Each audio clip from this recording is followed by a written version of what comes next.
Bonsoir à tous. Aujourd'hui, on se retrouve pour une nouvelle vidéo, pour une nouvelle série en fait, où on va commencer le document. Donc, on va traiter du document les situations d'application. Donc, ce document-là, en fait, il se concentre sur les fonctions, des lieux géométriques et des vecteurs. Donc, c'est un document avec quelques situations. Donc, c'est vraiment plus format C1, mais c'est pas des C1 extrêmement longues, comme mettons une C1 de fin d'année de 3 heures. C'est pas le cas, mais c'est quand même une bonne C1, je dirais, pour un élève. Ça devrait prendre à peu près une heure, je dirais. Mais bien sûr, nous, ça va nous prendre moins de temps, mais pour un élève lambda, ça prend à peu près une heure. Donc, c'est des situations comme ça. Il y en a une, deux, trois, quatre et cinq. C'est ça, il y a 5 situations. Et je ne vais pas trop vous spoil, comme on dit, sur les autres.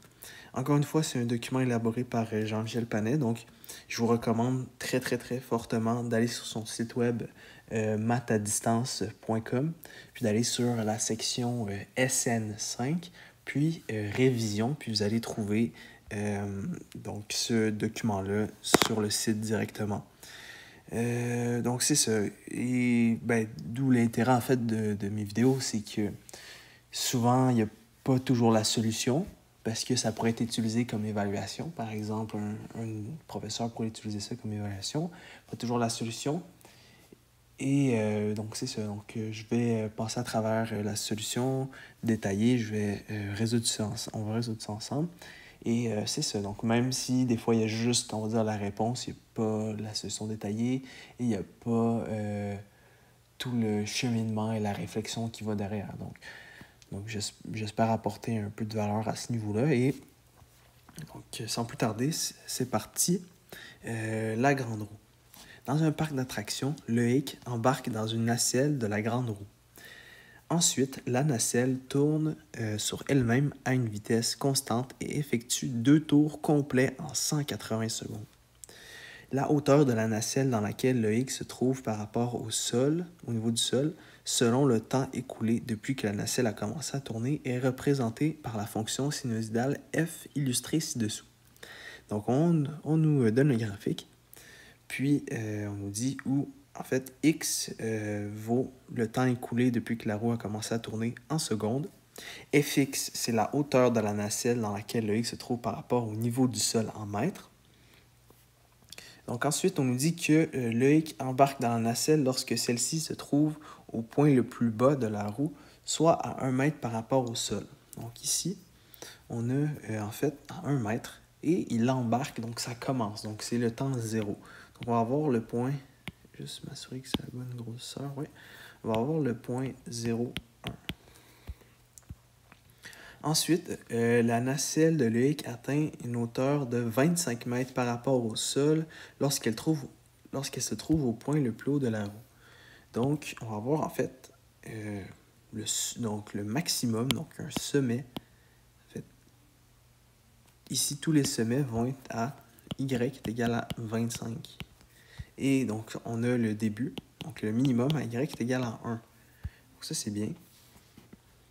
Durant ce tour, pendant combien de temps la nacelle dans laquelle Loïc est embarqué se trouve-t-elle à une hauteur supérieure ou égale à 19 mètres par rapport au niveau du sol? Ok, donc 19 mètres, ça va être assez important parce qu'on veut savoir, comme en fait on nous le demande, on veut savoir à quel moment il va être supérieur ou égal à 19 mètres. Donc on veut savoir si, par exemple, ici on a y est égal à 19, comme ça, juste un peu plus haut.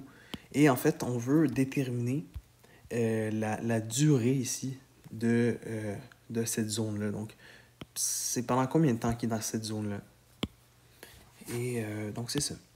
Et là, ça, je tiens à faire un petit disclaimer, un petit avertissement en bon français. C'est un problème type pour les fonctions sinusoïdales. C'est vraiment, c'est la grande roue, c'est vraiment un problème, genre une façon d'exprimer un problème qui est assez classique, je vous dirais, surtout en secondaire 5, en SN de secondaire 5. Comment conceptuellement, il faudrait s'imaginer ça. On va dire, imaginez-vous la grande roue. Donc vraiment, l'attraction de la grande roue, vous êtes le hic, vous avez la grande roue. Bien sûr, la grande roue n'est pas collée au sol. Donc ça, c'est notre sol. Et la grande roue, il y a une certaine hauteur. Donc c'est normal que cette hauteur-là soit de 1 mètre pour le minimum. Et la hauteur la plus haute que la grande roue va atteindre, c'est de 25 mètres. Donc tout ça, c'est par rapport à la hauteur du sol qui est de 0. Donc 0 mètre. Et quand vous embarquez et qu'elle fait un tour, si on prenait votre mouvement, donc selon, on va dire, un observateur, comment on pourrait dire, un observateur qui est dans la cabine, vous, tout ce que vous aurez l'impression, c'est de faire des hauts et des bas. Donc, j'arrive ici, j'avance, je commence à monter graduellement, je monte un peu plus. Par rapport au sol, bien sûr, là, je suis de plus en plus haut, maximum, je descends. Mais là, imaginez-vous, prenez votre grande roue, ce qui est assez grande, genre, qui a un diamètre de 24 mètres, donc qui est vraiment assez grande, et mettez-la, on va dire, sur une feuille de papier énorme, ok? Et mettez un crayon au-dessus. Donc, fixez un crayon à cette grande roue-là. Et maintenant, laissez-la tourner par rapport au crayon. Donc, faites tourner la roue. Donc, la roue, elle tourne comme ça. Et la feuille ici, c'est comme un tapis roulant. Faites défiler la feuille. Donc, la feuille, elle va avancer. En même temps, la grande roue, elle tourne. Puis, vous allez voir que le mouvement va paraître à ça. Donc, on commence, on va dire, à 0. Ça commence, voilà. Et ce mouvement-là est sinusoïdal. Donc, ce mouvement-là, on s'en rend compte, ça fait à peu près ça. On peut s'en rendre compte. Donc, si on essaie ici, ça monte, ça descend, ça monte. Vous voyez. Bon, bien sûr, là, c'est la roue qui tourne et pas le papier qui fait du haut et bas qui avance aussi. C'est vraiment juste comme ça. Et en fait, ce mouvement-là, donc, en fait, ce qu'on s'en rend compte, ce qu'on tire de cette explication, c'est que un tour de roue vaut une période.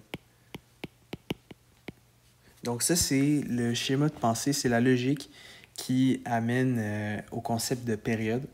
Donc, on peut prendre des objets de la vie de tous les jours, donc quelque chose de très concret comme une grande roue, puis réussir à définir le concept de période, qui peut paraître un peu plus abstrait si on fait juste qu'étudier, on va dire, par cœur les fonctions trigonométriques sans prendre le temps, on va dire, d'observer, de regarder dans quel contexte ça s'applique dans notre monde physique. Donc voilà, un tour vaut une période. Donc là, ici, ça c'est important parce que là, on nous dit effectue 2 tours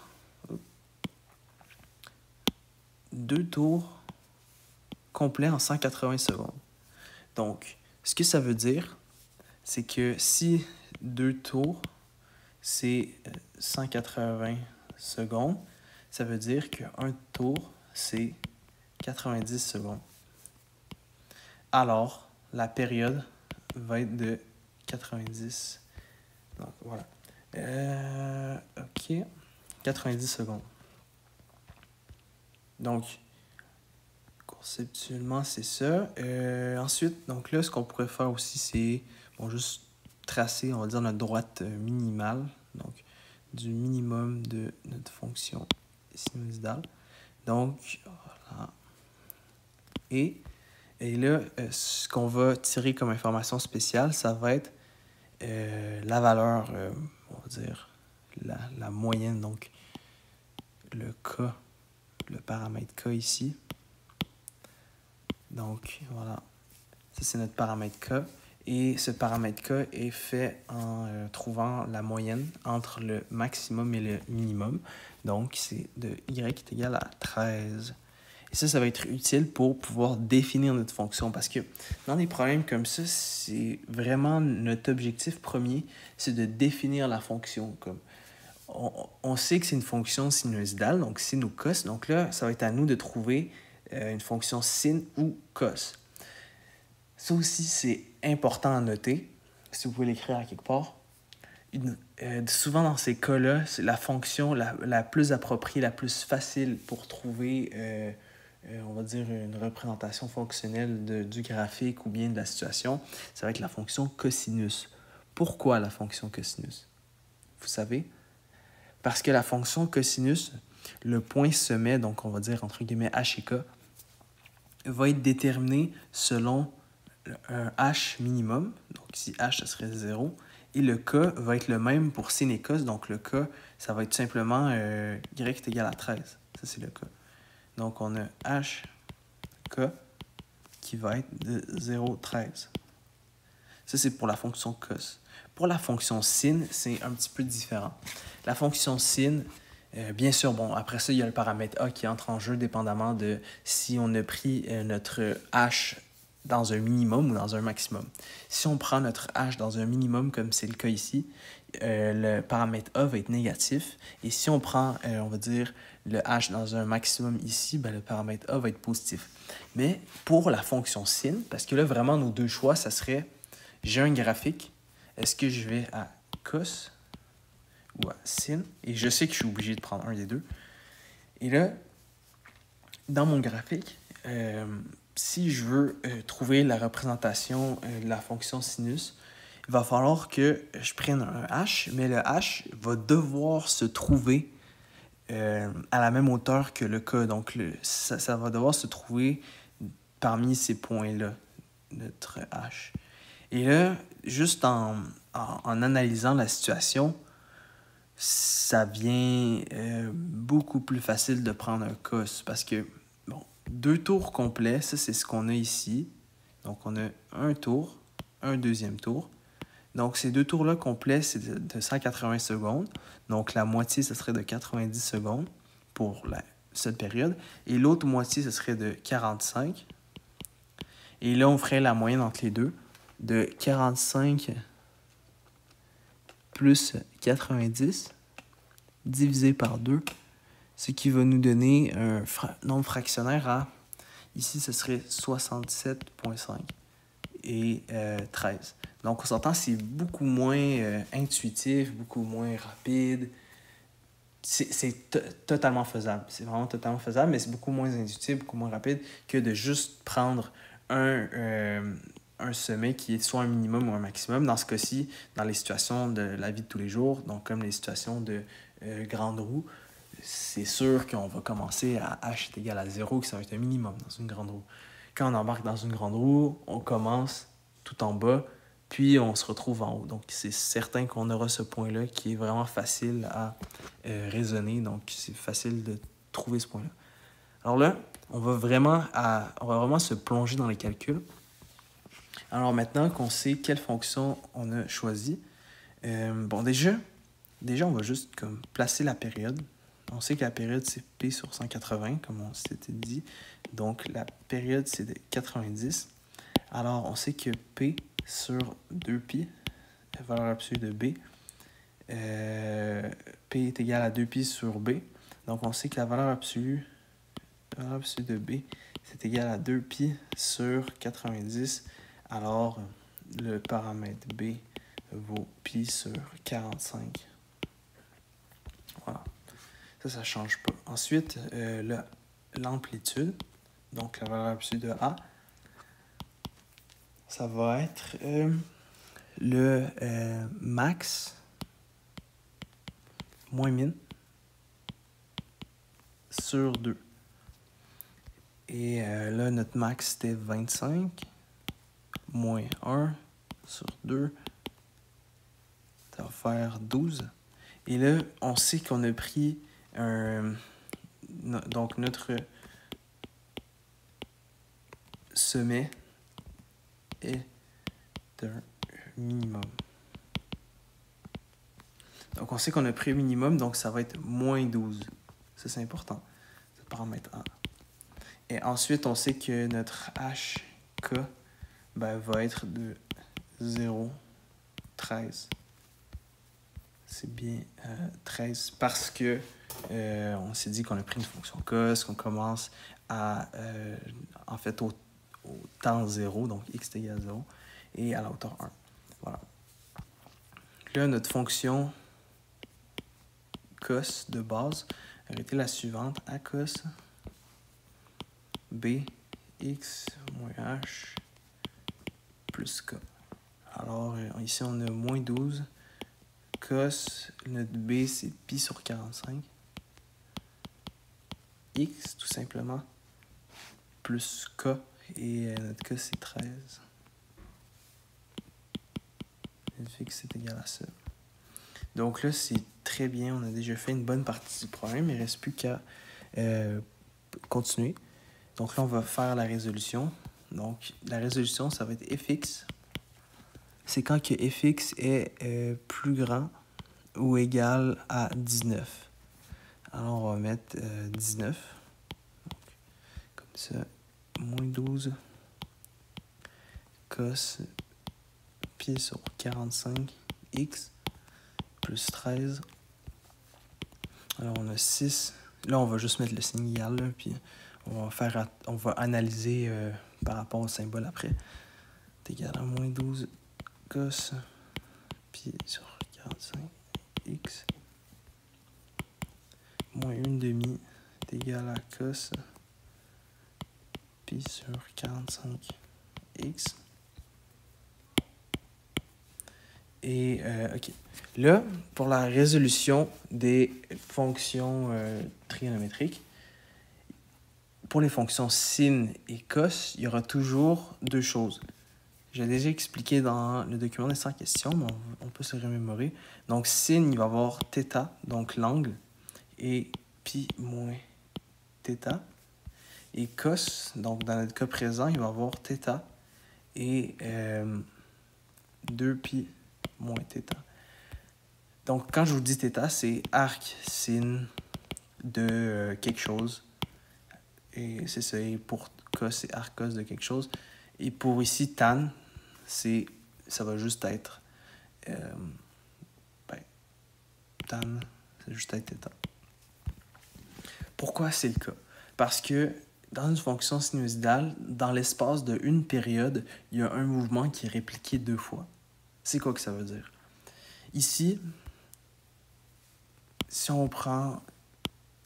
Il y a beaucoup de choses sur le graphique, mais si on prend cette portion-là, ça c'est une période, ben dans cette seule période-là, il y a un mouvement qui est répété. En fait, il y a des coordonnées qui se ressemblent, qui sont miroitées, qui sont reflétées. Donc ici, on a là, et bien là, on aurait là aussi. Donc si on voudrait chercher c'est quand c'est égal à 13, ben c'est égal à 13 2 fois en l'espace de une période.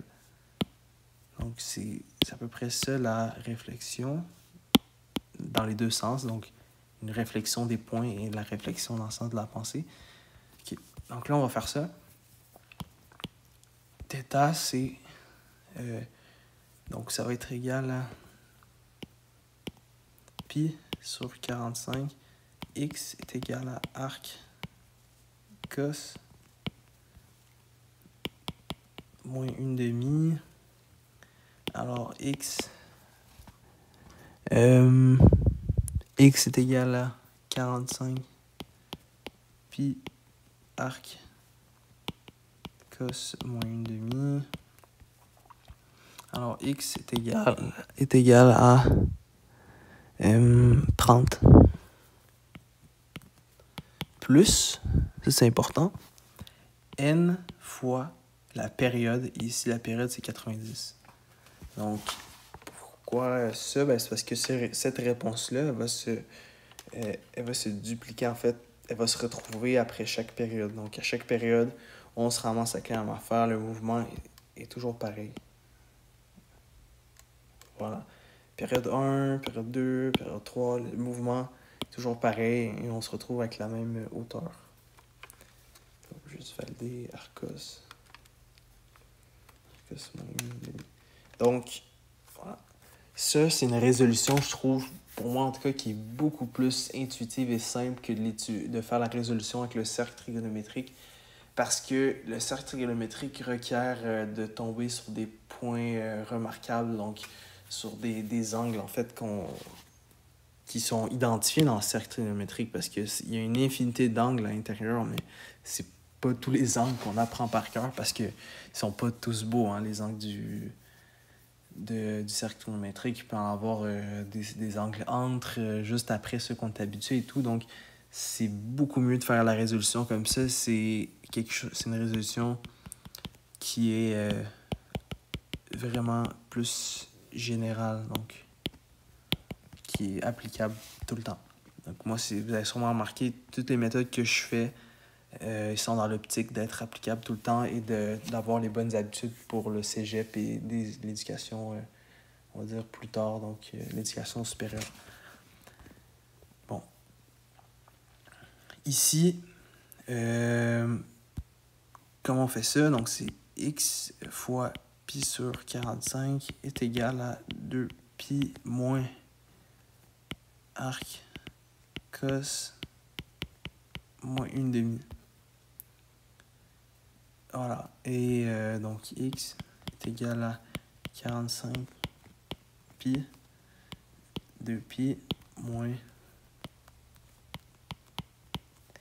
cos moins 1/2. Et alors x est égal à 60 plus n fois 90. Ben, bien sûr, pour les deux cas où n fait partie des nombres rationnels. Donc, ça peut être 1, moins 1, 2, ça peut être 0, mais ça peut pas être 2 tiers, tout ça. Nombre entier rationnel. Donc, c'est ça. Donc, voilà. Et là, on nous dit que c'est pendant... OK. Là, quand on utilise la période, on dit que la période vaut 90. Mais par contre, quand on recherche la solution, on nous dit que c'est pendant son manège. Donc, son manège, c'est l'équivalent de 2 périodes. Donc, ça, va falloir tenir en compte et pas arrêter à 90 secondes. Donc, ça, c'est des secondes, bien sûr. Donc là, on va avoir 30 plus n. On va commencer à tester avec n est égal à 0. Donc, plus n fois 90 et 60 plus 0 fois 90. Donc, ça, c'est n est égal à 0. Ça vaut, bien sûr, 30, 60. Ensuite, 30 plus 90 fois 1. 60 plus 90 fois 1. 120. Et 150. N est égal à 1. Et on peut faire, donc, N est égal à 2. Mais normalement, ça va dépasser. Donc, ouais, 180, ça va dépasser. Donc, c'est juste ça qu'on va avoir. Alors là, ça va être notre solution. Ça va être x élément de 30 à 60 union 120 à 150. Et concrètement, si... pas des très belles parenthèses, pardon. Concrètement, ce que ça veut dire, c'est que de 30 à 60, il y a plus de 19 mètres de hauteur, et de 120 à 150, il y a plus de 19 mètres de hauteur. Donc, c'est 30 secondes, sec. Alors, c'est 60 secondes. Puis ça, sur 180 secondes, on équivaut à 1/3 du temps. Donc, la réponse, si on me demandait juste combien de temps, donc c'est 60 secondes, donc 1 minute. Voilà. Et, OK. C'est possible de tester des points si on veut vraiment avoir le cœur net. Par exemple, on pourrait tester le point 40. Puis normalement, à F40, ça devrait définitivement être plus grand que 19 mètres, je veux dire. Donc, on peut faire ça. Donc, ici, ça serait moins 12 cos On peut faire 45, t'sais.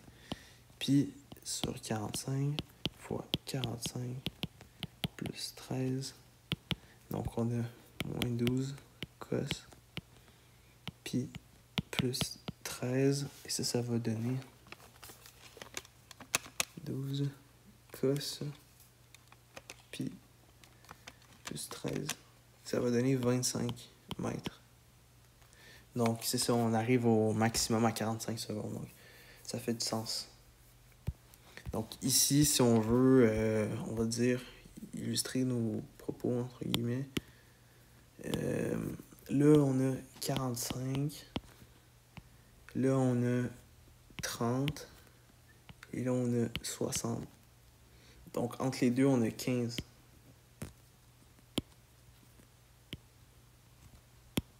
15 et 15. Donc, ça fait bien évidemment du sens que ça soit ça comme solution.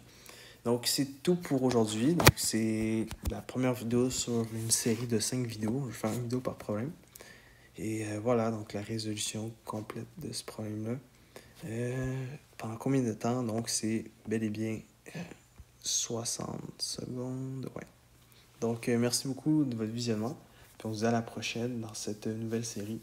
Puis, si vous avez des suggestions pour la suite, parce que 5 vidéos, ça va être beaucoup plus court que les 25 qu'on a passé sur les 100 questions. Donc, bien sûr, si vous avez des suggestions. Merci et bonne soirée.